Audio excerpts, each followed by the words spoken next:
surprised me, but I've been in the big house, and it's going to be it's going to be live, and so we'll see. You're sitting there in the horseshoe. It's going to be nasty. I mean, excuse me, the horseshoe. Yeah, I've been in the big house too, but the horseshoe. The horseshoe. I mean, it's going to be nasty there. I mean, and there's just no way.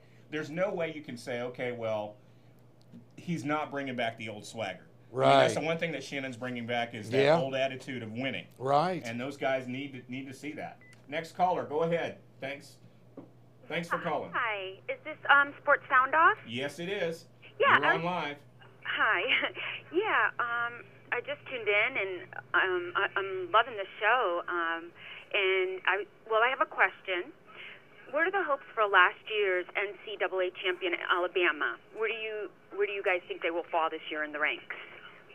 So once again, thanks for the show. Great show. Thanks. Thank you. Well, what do you think about Bama? We got a follow-up question about Bama. I think they're going to be one of the top tier teams. Well, I'd love to see Mark Ingram get back, although they've got a great backup. But I think Alabama is definitely the favorite. Well, they're number one, and they're number one in the AP poll until somebody knocks them off. They're number one. Right. I mean, the thing for me, Ingram going out with a knee injury. Yep. Did they need him to win? Maybe, maybe not. We'll see. Yeah. I mean, they may not need. It's rough when you say they don't need a Heisman Trophy to win. Right. That's right. But that could be the case. And if that's the case, then we got some issues. But they aren't on the field yet. Well, I'll tell you another thing I like about Alabama. It's just kind of a little side note. Their quarterback Greg McElroy has not lost a starting game ever since he's been in the 6th grade, junior high, high school, now college, and so that's that'll be interesting to see if he can keep that going throughout his whole college career. Well, he picked the right college to go to. He that did. Helps. That he helps did. a lot. And the right coach to come in. And the right coach, exactly. I mean, and that's the thing. You get with the right guy. Saban's one of those guys. I mean, my gosh. Yeah. He's a winner. He's going to produce a great defense. Correct. So then what do you do? Yeah. Once again, for those that want to email questions into us, it's sportsoundoff@aol.com, or you can call the studio live at 813-254. My brain just went 4278. Thanks for calling. Let's see. I got one more call coming in. Go ahead, caller. Thanks for calling. Okay, thank you. My question is, do you think last year's Heisman Trophy winner, Mark Ingram of Alabama, will repeat his Heisman Trophy? Well, we got a lot of Alabama friends. We were just talking about the fact that people don't talk about Alabama. Yeah. And all of a sudden, we're talking about a lot of Alabama. I'll weigh in real quickly and just say, no, I don't think Ingram wins it. And there's one guy that's won. Archie Griffin was in the 70s. Yeah. That's people have talked about, would somebody win it? I don't think anybody wins it back-to-back. I agree, and I also agree that we really don't know when he's coming back. I mean, how many games can you miss, and still put up the stats that that people want to see out of a Heisman winner? Yeah, I mean, for me, the big deal is, we know he's going to put some stats on the board. Right. And he's playing in the Eastern time zone, so he doesn't have the whole thing that the West Coast guys have to deal with. Right. That disadvantage that's always been there.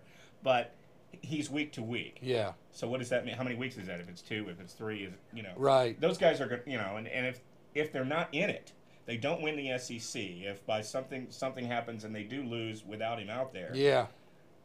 It's traditionally been the deal. If your team wins, you win the Heisman. If your team doesn't win, Randy, I think you're right on there. That's the exact same opinion I have. Oh, cool. Right there. Well, I got an endorsement. That's never good.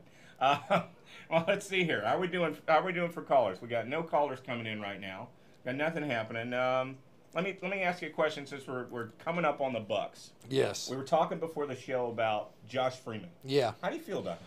I like Josh Freeman. I think he's going to be a great quarterback in this league.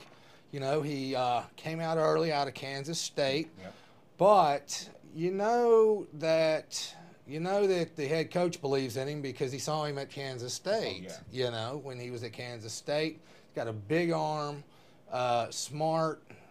Seems like a great head on his shoulders. The only thing I would be concerned with right now is how bad that thumb injury is.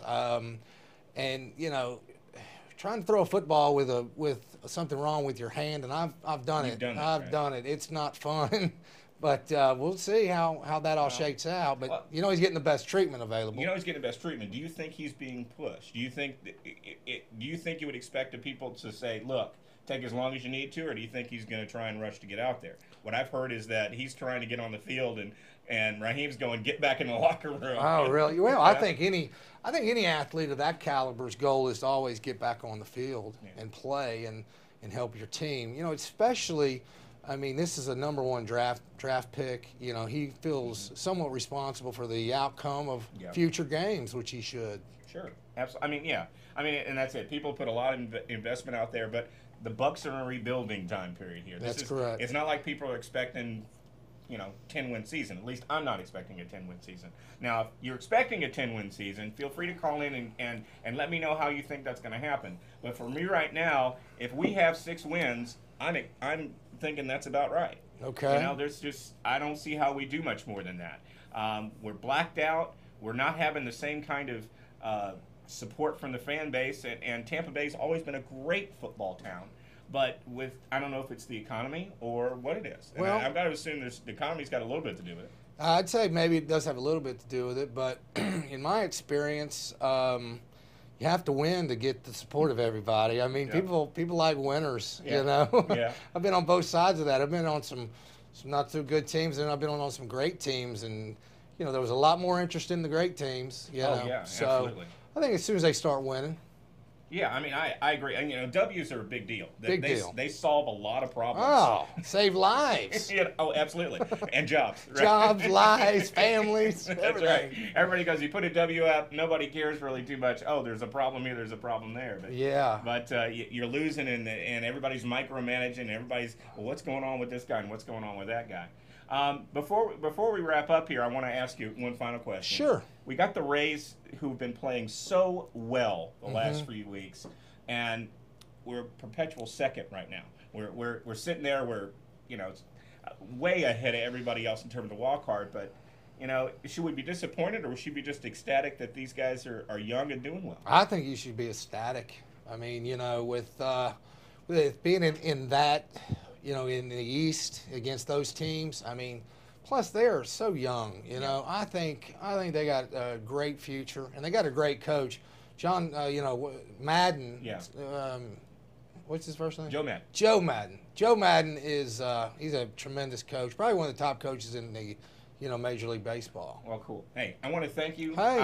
I want to thank our callers. I want to thank our audience. I want to thank those that viewed us. You can view us on www.tbcn.org. You can also see us on Friday night for replay.